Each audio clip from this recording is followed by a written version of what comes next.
السلام علیکم ورحمۃ اللہ وبرکاتہ۔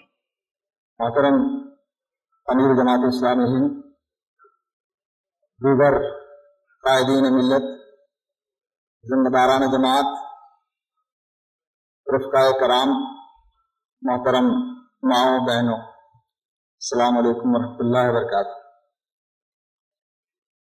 جماعت اسلامی ہند کے اس 4 روزہ اجتماع کے آج آخری دن 5 قراردادیں یہاں پر منظور ہونی ہیں۔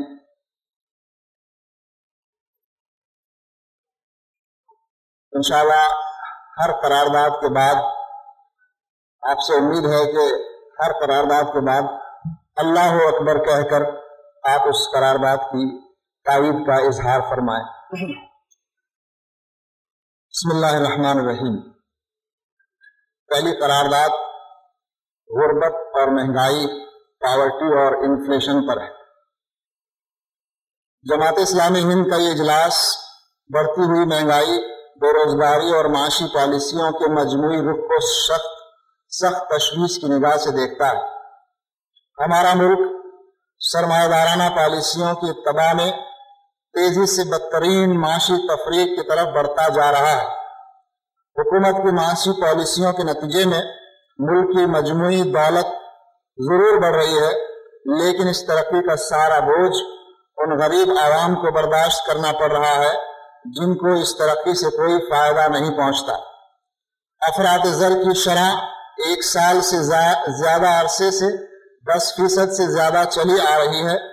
کامیاب مانسون بارش کے باوجود، حکومت کی مسلسل یقین دہانی کے باوجود غذائی اجناس کی مہنگائی میں کمی کا کوئی امکان نظر نہیں آتا۔ اس اجلاس کا یہ احساس ہے کہ استثمار، مہنگائی اور غربت میں تیز رفتار اضافہ اس معاشی پالیسیوں کا نتیجہ ہے، ان معاشی پالیسیوں کا نتیجہ ہے جو حکومت نے عالمی سرمایہ داروں کے دباؤ میں اختیار کر رکھی ہے۔ گرچہ حکومت عام آدمی کے نعرے کے ساتھ برسر اقتدار آئی ہے، لیکن اس کی معاشی پالیسیوں کا سارا زور عام آدمی کے بجائے سرمایہ داروں کے مفادات کے تحفظ پر ہے۔ سرکاری آمدنی میں ہو رہی کمی کو پورا کرنے کے لیے ایکسائز، کسٹمز اور دیگر بالواسطہ ٹیکسوں کے اضافے کے ذریعے سارا بوجھ غریب عوام پر منتقل کیا جا رہا ہے۔ زرعی معیشت مستقل عدم توجہی کا شکار ہے اور زرعی سیکٹر میں سرکاری سرمایہ کاری گھٹ کر اب صرف 17% رہ گئی ہے۔ مہنگائی میں شدید اضافے کے باوجود حکومت مستقبل کے سودوں اور ضروری اجناس میں قیاسی تجارت یعنی اسپیکولیشن مارکیٹ پر روک لگانے کے لیے کچھ نہیں کر رہی ہے۔ سودی قرضوں کے بوجھ سے دبے کسان خودکشی پر مجبور ہو رہے ہیں۔ یہ اجلاس مطالبہ کرتا ہے کہ حکومت زراعت اور روزگار کے لیے بلا سودی قرضے فراہم کرے۔ یہ اجلاس مطالبہ کرتا ہے کہ حکومت ان غیر عادلانہ پالیسیوں پر نظر ثانی کرے، قیاسی تجارت اور مستقبل کے سودوں پر فوری امتناع عائد کرے، تیل کی قیمتوں میں کمی لائے اور بالواسطہ ٹیکسوں کا بوجھ کم کرے، سبسڈیز، فلاحی اسکیموں اور سماجی سیکٹر کے بجٹ میں اضافہ کرے۔ اجلاس اس موقع پر اہل ملک کو اسلام کی معاشی تعلیمات کی طرف متوجہ کرنا چاہتا ہے۔ سود، سٹہ اور دھوکے سے پاک انصاف اور دولت کی منصفانہ تقسیم نیز معاشی ترجیحات کے ایک جامع تصور پر مبنی اسلام کا تجویز کردہ معاشی ڈھانچہ معاشی ترقی کی بھی ضمانت دیتا ہے اور ترقی کے ثمرات کی منصفانہ تقسیم کی بھی۔ اس موقع پر یہ اجلاس مطالبہ بھی کرتا ہے کہ حکومت ہند بلا سودی بینک کاری کے لیے جلد سے جلد قانون سازی کرے۔ یہ پہلی قرارداد ہے، آپ اس کی تائید فرمائیں۔ اللہ اکبر۔ دوسری قرارداد کرپشن، بدعنوانیوں پر ہے۔ اجلاس کو ملک میں بڑھتے ہوئے کرپشن اور معاشی بدعنوانیوں پر سخت تشویش ہے۔ عالمی کمپنیوں کو فائدہ پہنچانے کے لیے سرکاری کمپنیوں کے مفادات کی قربانی کے الزامات